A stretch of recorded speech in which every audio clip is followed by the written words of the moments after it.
the heart of Tokyo, where the skyline never stops evolving, a new tower emerges, not with mere height, but with intention, twisting geometry into expression, blending technology with vision. This is not just a building, it is a dialogue between form and force, where every detail is engineered to speak. In an urban landscape, harmony with the surroundings is a fundamental consideration in architectural planning.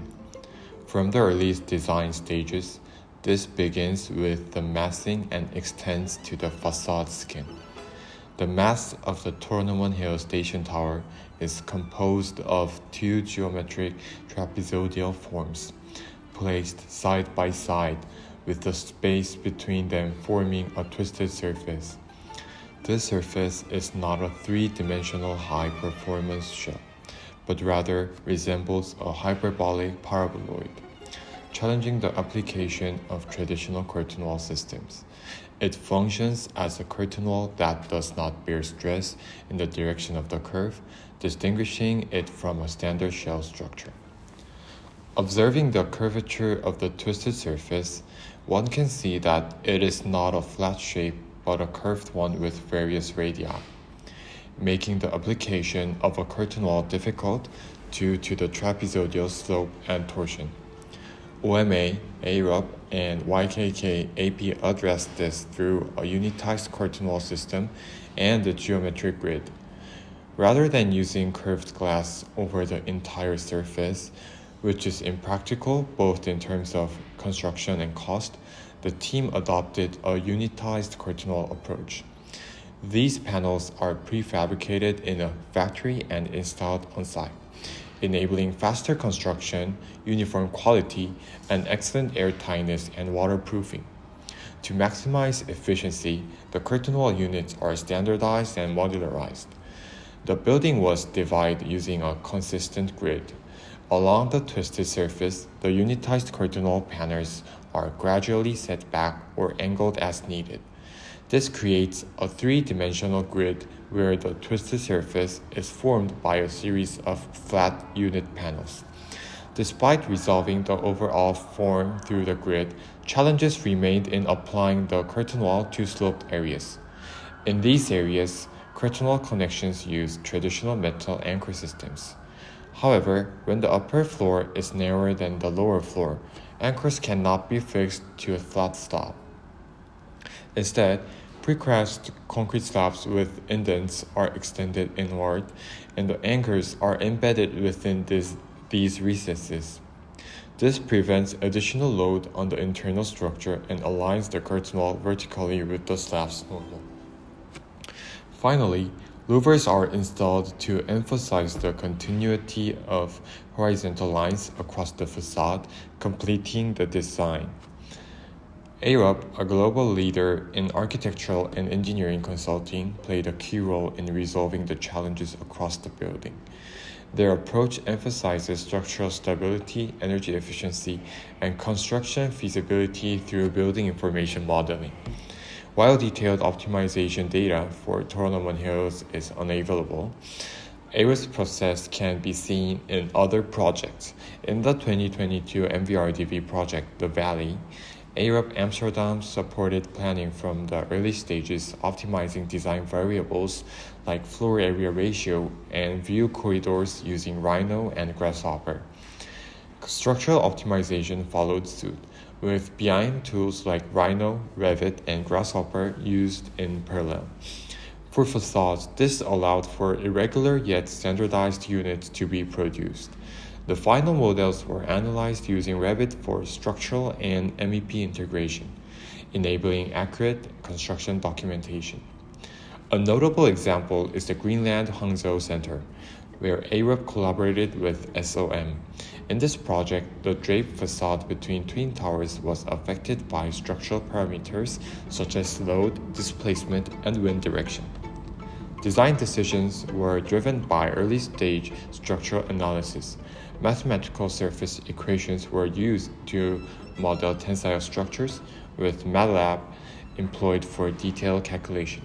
Ultimately, AREF's BIM-driven process aligned fabrication models with design intent, demonstrating the vital role of structural analysis in preserving original massing concepts. The structure of the station tower was designed by Mori Building and Kumi Sakai.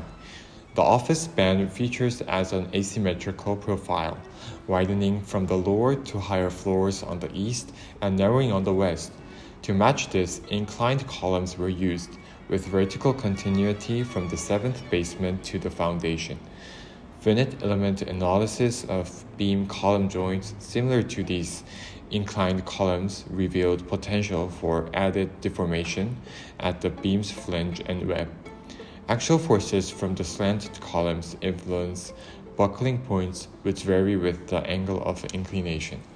Thus, buckling rather than deformation becomes the dominant failure mode, requiring special attention to joint detail and construction.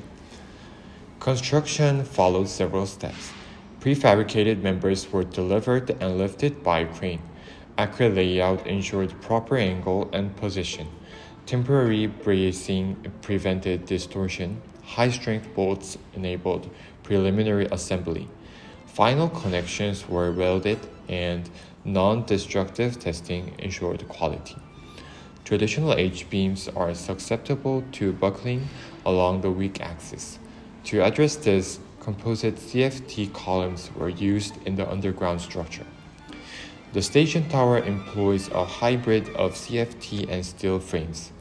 Connecting above-ground steel columns and underground CFT columns required socket columns which were inserted into uncured concrete within the CFT tubes to form a monolithic bond. Additional connection techniques included ring plates and Y plates.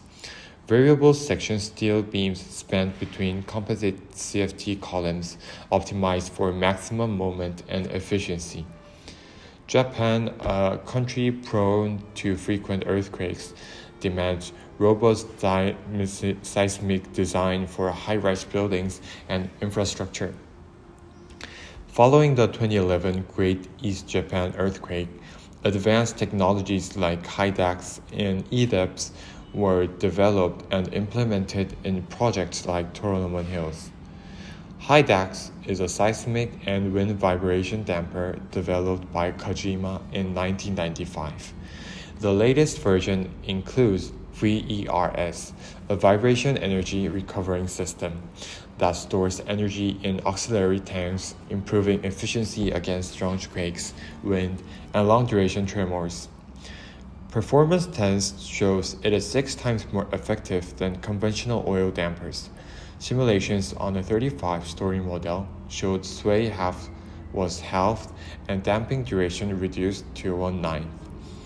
Each unit consumes 70 watts and includes a UPS backup to ensure continued functions during blackouts. It automatically switches to power-saving mode when electricity is lost. HIDAX is compact, easily upgraded, and suitable for retrofits. EDAPS is a real-time seismic monitoring system developed by Mori Building. Introduced after the 2011 earthquake, it was first applied in Roppongi Hills in 2013 and later used in Toranomon Hills. Accelerometers installed on key floors gather data to estimate interstory drift. For example, Roppongi Hills installed sensors on basement 6th floor, 1st floor, and 24th and 40th floor, and 54th floor. When ground acceleration exceeds 0.6 scale, the system activates and evaluates structural damage using preset elastic thresholds. Potential structural or equipment damage is visualized and accessed in real time. Toranomon Hills is more than an engineering marvel. It is an orchestration of form, strength, and resilience.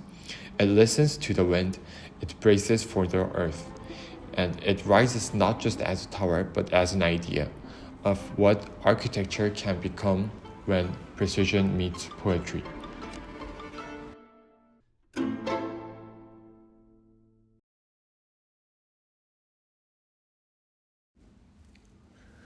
Week 1, we introduced the building's basic design and plan. Week 2, we looked at different construction methods. This week, we focused on facade engineering and structure. Starting next week, we'll explore underground construction, tower to transport connections, and deck systems for 2 weeks. Week 6, we'll present key supplementary elements of the project. After the midterm from week 7, we'll move into environmental topics. And weeks 11 and 12, we'll cover MEP systems. Week 13 and 14, we'll study finishing details. Finally, week 15 is our final presentation.